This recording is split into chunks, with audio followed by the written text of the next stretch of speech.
সময় সলনি হৈছে চিন্তাৰ সচৰাচৰ নেদেখা এক দৃশ্য শ শ মহিলাই আদায় কৰিলে ঈদৰ নামাজ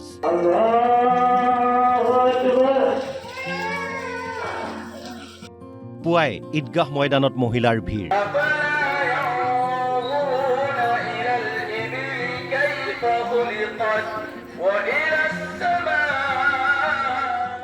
ইছলামিক ৰীতি-নীতিত নাৰীৰ স্থান বৰ সন্তোষজনক নহয় বিশেষকৈ ধৰ্মীয় কাম-কাজত নাৰীৰ অংশগ্ৰহণ এক প্ৰকাৰ শূন্য বুলিব পাৰি খিলঞ্জীয়া মুছলমান সমাজখনৰ বাহিৰে বংগমূলীয় মুছলমান সমাজত নাৰীৰ স্থান বৰ পুতৌ লগা এক প্ৰকাৰ বুৰখাৰ তলত আৰু চাৰিবেৰৰ মাজতে আবদ্ধ মুছলমান নাৰী কিন্তু সময় সলনিৰ লগে লগেই যেন চিন্তাৰ কিছু পৰিৱৰ্তন হৈছে এই দৃশ্য নগাঁৱৰ জুৰিয়াৰ ঈদগাহ ময়দানলৈ ওলাই আহিল শ শ মহিলা পুৰুষৰ সৈতে একেলগে নামাজ আৰু দুৱাত অংশগ্ৰহণ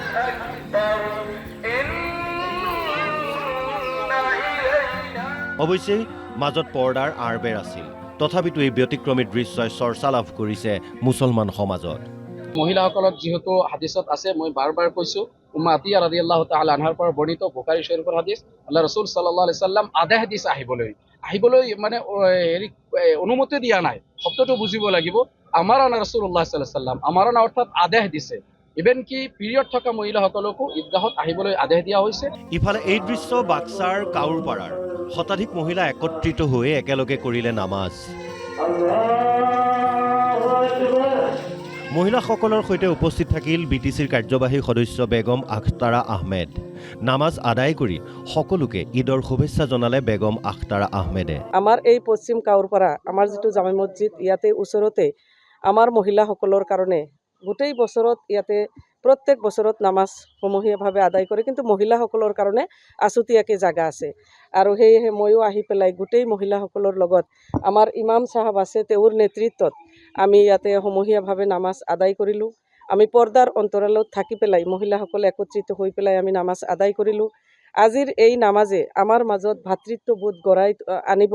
আৰু এই পৃথিৱীখনৰ অপায় অমংগল হিংসা বিদ্বেষ দূৰ কৰি পেলাই যাতে আমি শান্তিৰ মাধ্যমত থাকিব পাৰোঁ ব্যুৰো ৰিপৰ্ট অসম লাইভ 24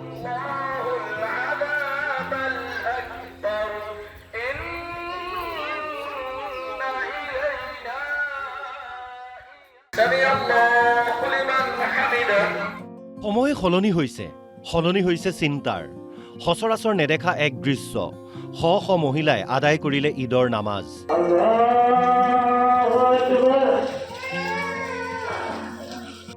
পুৱাই ঈদগাহ ময়দানত মহিলাৰ ভিৰ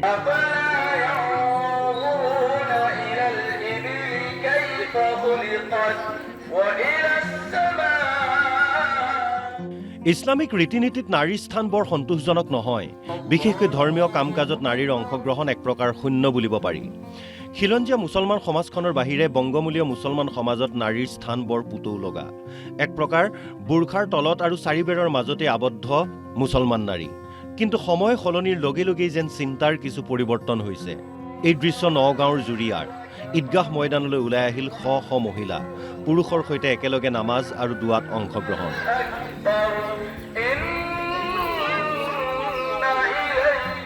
অৱশ্যে মাজত পৰ্দাৰ আঁৰবেৰ আছিল তথাপিতো এই ব্যতিক্ৰমী দৃশ্যই চৰ্চা লাভ কৰিছে মুছলমান সমাজত মহিলাসকলক যেহেতু হাদিসত আছে মই বাৰবাৰ কৈছো উম্মা আতিয়া ৰাদিয়াল্লাহু তাআলা আনহাৰ পৰা বৰ্ণিত বুখাৰী শৰীফৰ হাদিস আল্লাহ ৰাসূল সাল্লাল্লাহু আলাইহি সাল্লাম আধা হাদিস আহিবলৈ মানে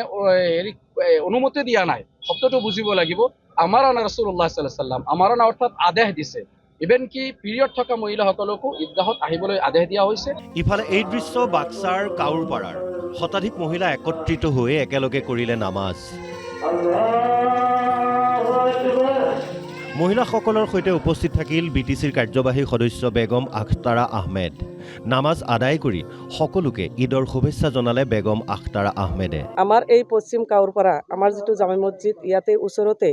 আমাৰ মহিলাসকলৰ কাৰণে গোটেই বছৰত ইয়াতে প্ৰত্যেক বছৰত নামাজ সমূহীয়াভাৱে আদায় কৰে কিন্তু মহিলাসকলৰ কাৰণে আছুতীয়াকৈ জাগা আছে আৰু সেয়েহে ময়ো আহি পেলাই গোটেই মহিলাসকলৰ লগত আমাৰ ইমাম চাহাব আছে তেওঁৰ নেতৃত্বত আমি ইয়াতে সমূহীয়াভাৱে নামাজ আদায় কৰিলোঁ আমি পৰ্দাৰ অন্তৰালত থাকি পেলাই মহিলাসকলে একত্ৰিত হৈ পেলাই আমি নামাজ আদায় কৰিলোঁ আজিৰ এই নামাজে আমাৰ মাজত ভাতৃত্ববোধ গঢ়াই আনিব